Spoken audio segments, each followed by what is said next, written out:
하나님의 말씀 신명기 30장 1절에서 9절까지의 말씀 우리 함께 봉독하도록 하겠습니다.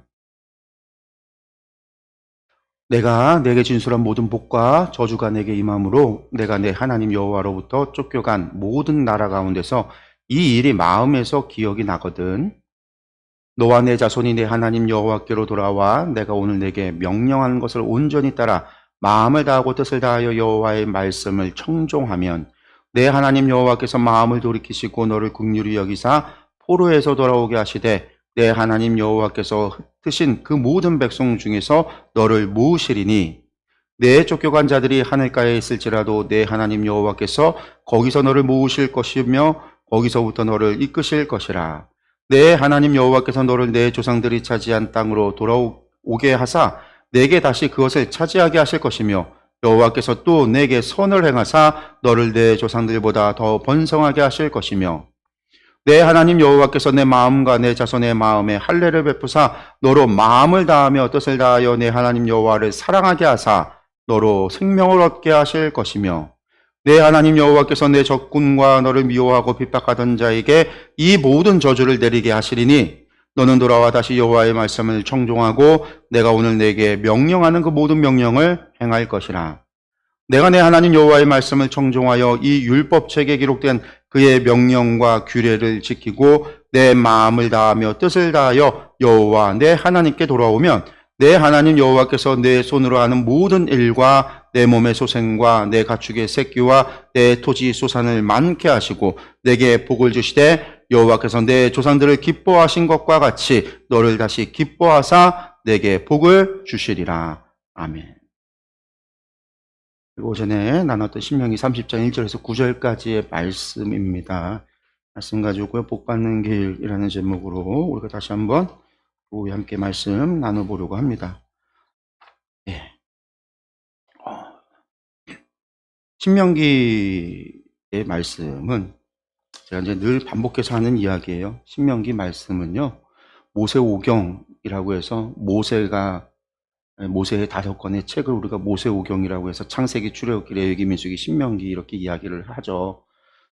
그리고 신명기의 내용도 모세가 모압 평지, 요단강 동편에서 여리고 땅, 요단강 서편이 여리고가 있어요. 그 약속의 땅을 바라보면서 바로 보이죠. 바로 보이는 그 땅을 바라보면서 모세가 이스라엘 백성들에게 전했던 말씀, 세 편의 설교, 그것이 중심이 된 말씀이 신명기이다 보니까 이제 신명기 하면 무조건 모세의 글, 모세가 쓴 모세의 설교 이렇게 생각을 해서 모압 평지 시대, 광야 시대로만 생각을 하고 신명기를 읽어요. 그러면 우리가 이제 신명기 말씀이 그 시대 때 주어졌던 말씀이지만 신명기가 실제로 읽혀지고 재발견되고 이것이 이스라엘 백성들한테서 중요하게 와닿던 시기는 모세의 시기는 아니었거든요. 모세의 시대는 아니었단 말이에요. 그 시대적 배경이 포로 후기 시대라고 하는 그 시대의 상황 속에서 신명기를 읽어야 신명기 말씀을 읽었던, 재발견했던 그 말씀을 읽고 날마다 이 신명기 말씀을 붙잡고 하나님 앞에 돌아오려고 애썼던 그 유대인들, 그리고 또 다니엘도 마찬가지죠. 다니엘이 창가에서 예루살렘을 바라보면서 하루에 3번씩 하나님께 기도했던 그런 다니엘의 심정들, 그런 거를 이해할 수 있는 거는 바벨론 포로 후기 시대에 바벨론 포로지에서 신명기를 볼 때에 이스라엘이 느꼈던 감정, 우리가 이제 그 시대로 놓고 봐야지 신명기를 잘 이해할 수 있어요. 그러니까 모세가 했을 때의 이야기들은 대부분이 어떤 상황이냐면 율법, 당시에 주어지는 율법이지만 미래적인 율법이에요. 왜냐하면 신명기의 율법은 약속의 땅에 들어가서 지켜야 되는 법들이란 말이에요. 레위기의 율법은 어떤 율법이냐면 당장 광야 생활에서 지켜야 되는 율법이에요. 당장 오늘부터 드려야 되는 제사, 오늘 아침에 드리는 제사, 오늘 저녁에 드려야 되는 제사, 매일같이 아침과 저녁에 상번제를 드리는 제사에 있으니까 드리는 제사, 당장 오늘부터 음식을 가려야 되니까 음식을 가리는, 광야에서부터 음식을 가리기 시작하는 제사, 당장 이 광야에서부터 부정한 것을 접촉했을 때 어떻게 해야 되는가에 대한 것들, 당장 광야에서부터 안식일, 안식일을 지키고 안식년을 지키고 40년 동안 있었잖아요. 그러니까 당연히 안식년도 왔을 거 아니에요. 그러니까 그들이 광야에서 지켰던 거기 때문에 광야 세대들에게 주어졌던 말씀이기 때문에 미래적인 것이 아니라 현재적인 말씀이에요. 우리가 지켜야 되는 말씀, 우리에게 주는 피부로 와닿는 중요한 말씀이지만 신명기의 말씀은요. 과거를 회상하는 이야기들, 우리가 어디를 갔고 어디를 돌았고 어디에서 봤었는지에 대한 과거 회상과 함께 다 미래적이에요. 첫 번째 설교도 니들 약속의 땅에 들어가서 니들이 살다 보면 자손들 낳고 후손들 낳고 살다 보면 니들이 주변 나라들 보다가 주변 사람들하고 동화되기 시작을 해. 동화된다는 얘기가 뭐예요? 구별을 잃어버리는 거잖아요. 구별이 카도시고 카도시가 거룩인데 거룩을 잃어버리고 동화되는 거예요. 세상 사람, 이방 사람들과. 이게 거룩을 잃어버리는 게 세속화.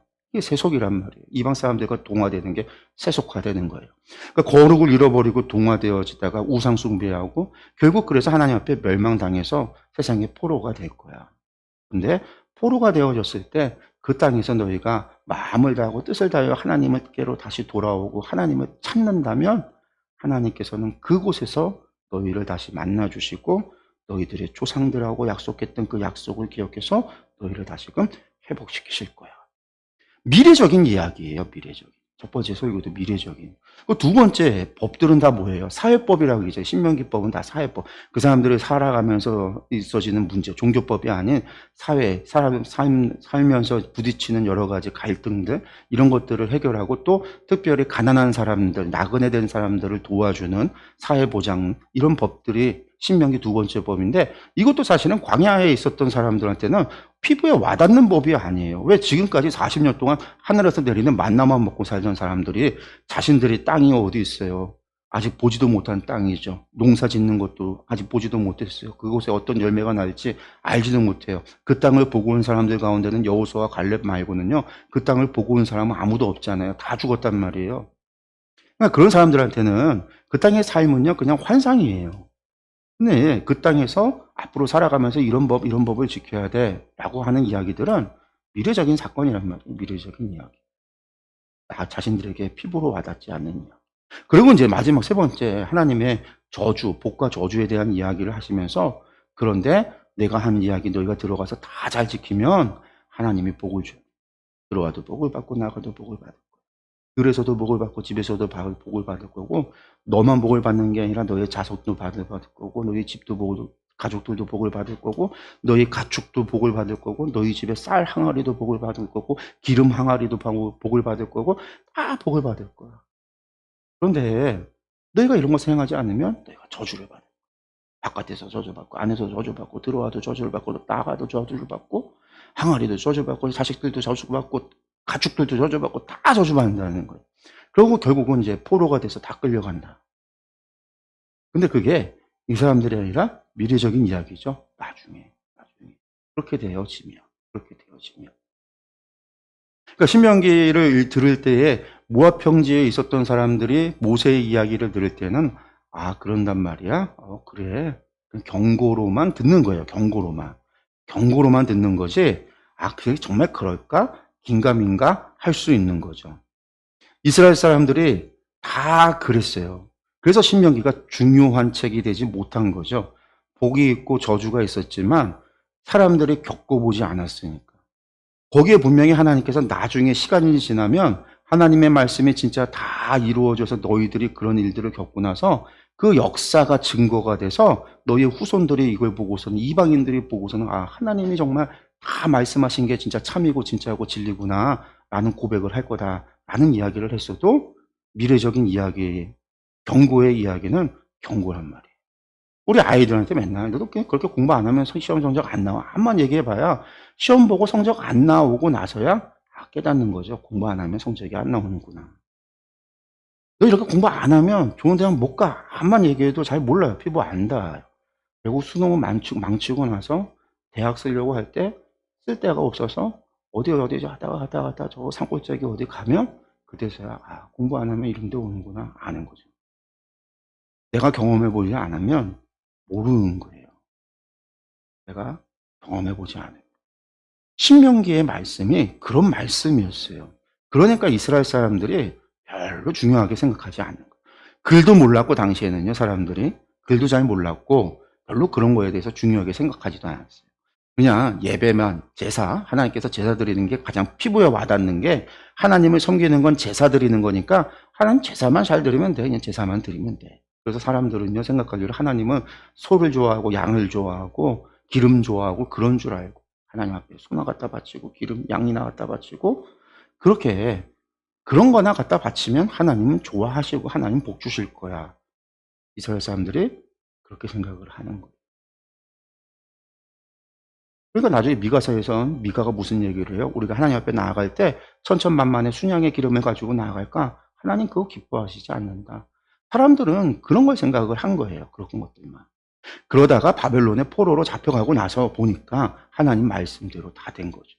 그리고 신명기 말씀을 보니까 다 기록되어져 있다라는 거예요. 기록되어져 있는 거죠. 이 후대에 자신들이 보고 깨닫게 되어질 것까지도 기록되어져 있는 거죠. 하나님. 그러니까 그 시대 때 봤던 사람들에게 신명기의 말씀은요, 하나님의 예언의 성취의 말씀이에요. 모든 역사가 하나님의 말씀이 성취되는 증거의 말씀이고, 그러니까 이 신명기의 약속은, 언약은 하나님이 반드시 이루어지는, 하나님의 말씀이 이루어지고 성취되어지는 약속의 말씀이구나가 되어지는 거죠. 그래서 바벨론 포로 후기의 사람들이, 바벨론 포로에 갔던 사람들이 신명기의 말씀을 듣고서는, 그러면 우리는 어떻게 다시 살아가야 되는가? 오늘 있는 말씀. 첫 번째 설교의 결론이나 오늘 우리가 읽었던 1절에서 9절의 말씀, 바로 이게 우리가 다시금 복을 받고 다시금 하나님의 백성이 되고 다시금 하나님의 백성으로서 복받는 삶을 살아갈 수 있는 유일한 방법은 이거밖에 없구나. 이렇게 해야지만 되는구나. 왜? 다 되어졌고 하나님 말씀대로 다 되어졌고 이게 하나님의 약속의 말씀이니까 우리는 이 약속의 말씀 붙잡고 이대로 살아가면 하나님은 분명히 우리에게 복을 주실 거야가 되는 거예요.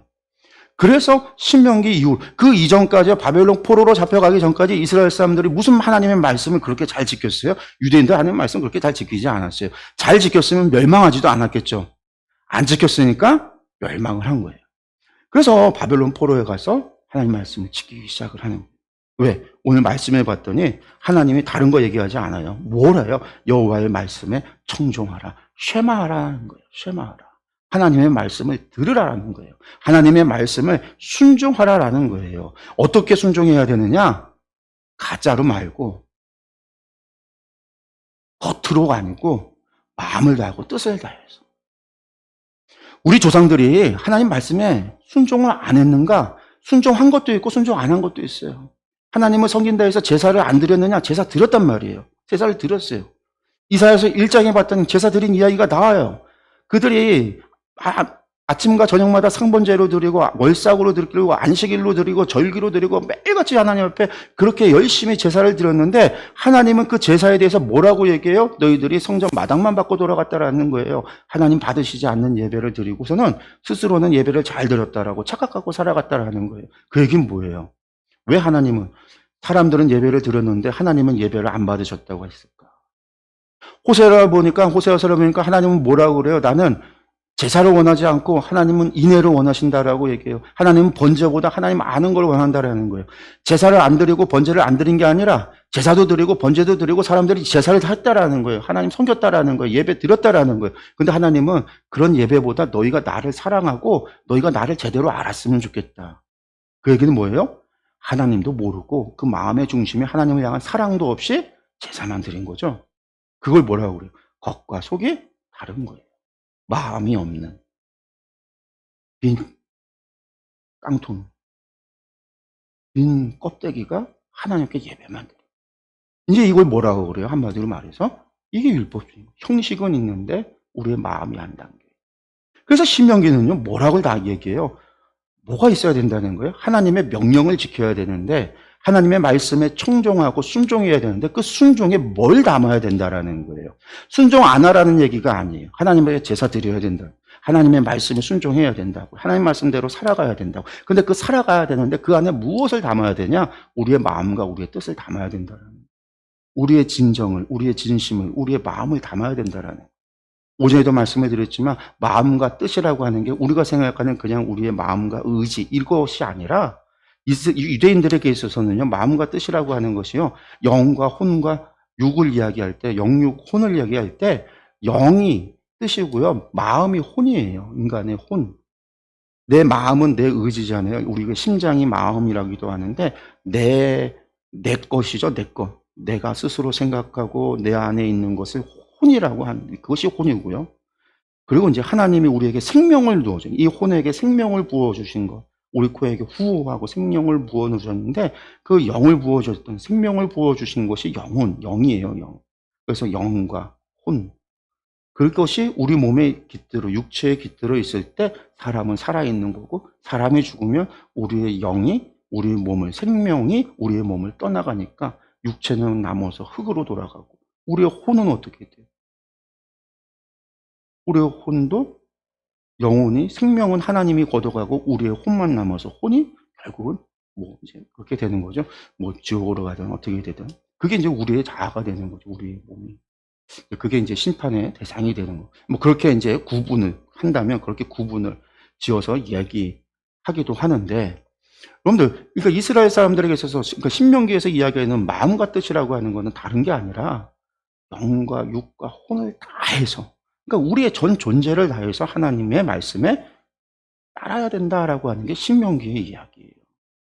그래서 내가 예수님이 요한복음에서 사마리아 여인에게 영과 진리로 예배하는 자를 찾으신다라고 할 때 영과 진리라고 하는 걸 뭐라고 그랬어요?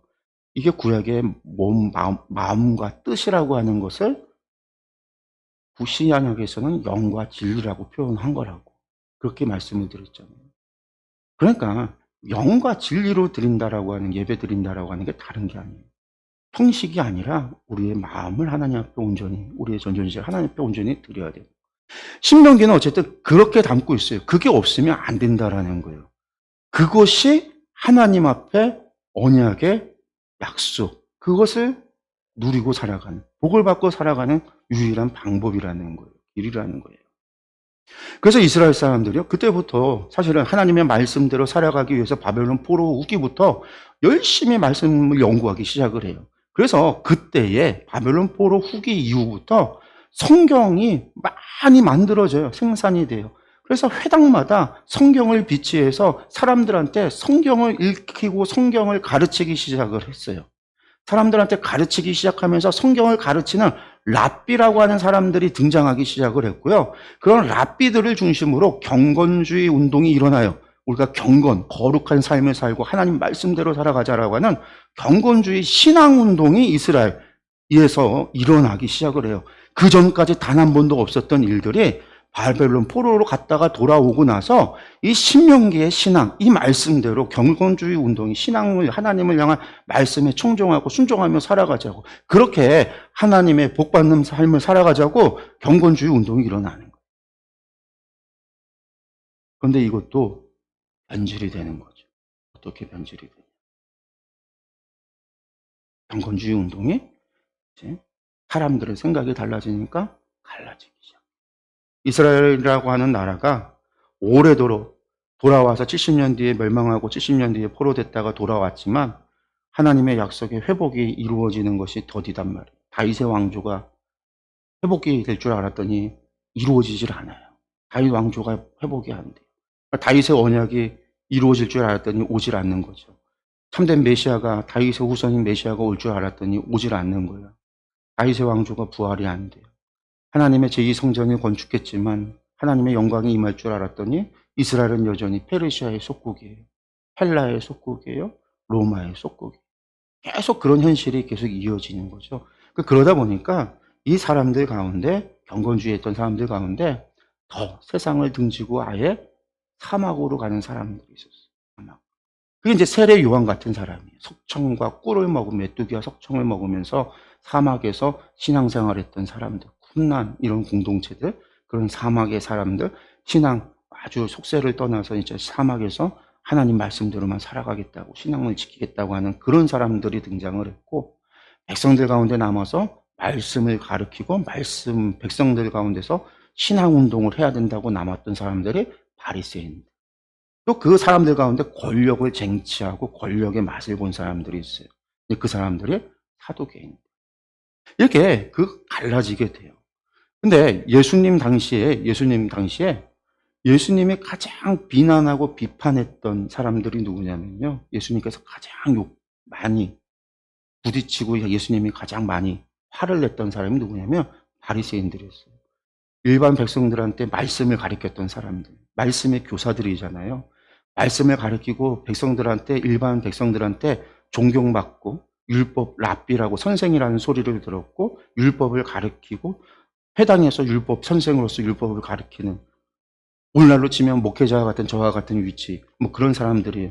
이런 사람들을 예수님이 가장 많이 비판을 했어요. 그 비판했던 비판의 내용이, 주된 내용이 뭔지 아세요? 다른 게 아니에요. 그들을 향해서 예수님이 뭐라고 했냐면 회칠한 무덤 같다라는 거예요. 회칠한 무덤이 뭐냐면 무덤의 겉에 석회를 발라서 이쁘게 꾸며놨지만 그 속은 어때요? 씨자가 썩어요. 속은 썩었는데 겉은 멀쩡하다라는 거예요. 겉과 속이 다르다. 그래서 바리새인들을 향하여 화 있을진저 라고 하면서 회칠한 무덤 같다고. 그들의 뭐를 예수님께서 비난하고 비판한 거냐면 겉과 속이 다른 형식. 사람들을 보는 데서는 열심히 막 길거리에서 기도하고 하루 3번씩 기도하고, 사람들 보는 데서는 율법을 지금 행사하면서 더 중요한 가치, 하나님께서 원하시는 더 중요한, 하나님 사랑하고 이웃을 사랑하고 어려운 이들을 위해서 돕고 내 것을 나눠줄 수 있고 그런 사람들을 선을 베풀고 내 집안에 속해 있는 종들과 가난한 이들을 위해서 사랑으로 섬기는 그런 건 하지 않으면서 나의 안식일을 지키기 위해서 나의 종들을 부려서 안식일을 빼앗는 막 이런 이들. 그러니까 이런 겉과 속이 다른 사람들, 그런 사람들이 향해서 예수님이 회칠한 무덤 같다고 했고 그들이 바로 바리새인들이에요. 결국 그러니까 유대가 어떻게 돼요? 또 멸망하는 거예요. 같은 이유예요. 뭐가 없었던 거예요? 형식은 있는데 그 안에 뭐가 안 담겨 있었던 거죠? 마음과 뜻이 담겨 있지 못했던 거예요. 신명기 마음과 뜻을 발견하고 깨달았던 그들의 후손은 또 그것을 잃어버려서 멸망하게 되는 거예요. 예루살렘이 2번의 멸망이 있어질 때 그 2번의 멸망은요, 다른 이유가 아니에요. 하나님 앞에서 마음과 뜻을 잃어버린 거예요. 형식이 없었던 게 아니에요. 예배가 없었던 게 아니에요. 우상숭배만 있어서 목이 곧고 폐역하고 우상숭배만 해서 우상숭배 있었어요. 그러나 우상숭배만 있었던 게 아니에요. 여호와를 향한 예배와 제사와 율법 지키는 것 있었어요. 그러나 그 안에 뭐가 없어서 마음과 뜻이 없었어요. 이게 얼마나 중요하냐면요. 오늘날 우리도요. 형식은 다 해요. 형식 안 하는 사람은 없어요. 예배 안 드리는 사람 없어요. 교인이라고 불리는 사람, 성도라고 불리는 사람들 가운데 예배 안 드리는 사람은 없어요. 나는 그리스도인이야, 나는 교인이야, 스스로 자신에 대해서 그렇게 말하는 사람들 중에 교회 예배 안 드리는 사람은 없어요. 특별한 일이 아닌 이상, 특별하게 출장을 가거나 특별한 무슨 일이 있어서 주일을 빼먹는 것을 제외하면요, 다 주일날 예배 나와서 교회에 나와서 예배 드려요. 그리고 그 예배 드리는 것을 자신의 정체성으로 삼아요. 나는 예배 드렸기 때문에 나는 기독교인이고 이번 주 나는 내 의무 다 했다라고 생각하는 거죠. 형식은 있어요. 그 안에 담겨있는 마음과 뜻은 담겨 있느냐라는 거예요. 그런데 하나님은요, 이것을 보신다라는 거예요. 하나님은 이것을 우리에게 요구하신다라는 거예요. 하나님은 이것을 뭐 하신다라는 거예요? 기뻐하신다라는 거예요. 그 마음과 뜻을 우리가 하나님 앞에 드리는 걸 보면서요, 내 조상들을 기뻐한 것처럼 너희를 기뻐한다라는 거예요. 하나님께서 아브라함을 기뻐하고 야곱을 기뻐하고 이삭을 기뻐하고 다윗을 기뻐하고 하나님 그들을 기뻐했었던 거는요, 그들이 하나님 앞에 많은 것을 바쳤기 때문이 아니라 그들이 하나님 앞에 아주 삐까뻔쩍한 어떤 그런 것들을 갖다가 하나님 앞에 했던 것이 아니라 그들이 마음과 뜻을 하나님 앞에 드렸기 때문이에요. 하나님은요, 우리에게 마음과 뜻을 원하신다라는 거예요. 우리가 우리의 형식 가운데 마음과 뜻을 담아야 된다라는 것. 우리의 마음을 담는 것. 그런데 이것이 너무나 중요하고요. 그게 바로 복 받는 길이에요. 다른 게 없어요. 하나님 기뻐하시는 일을 하는 것. 하나님께서 우리에게 바라시는 것. 바로 그것을 우리가 하는 것. 그것이 바로 복 받는 길이라는 것. 우리가 기억했으면 좋겠습니다.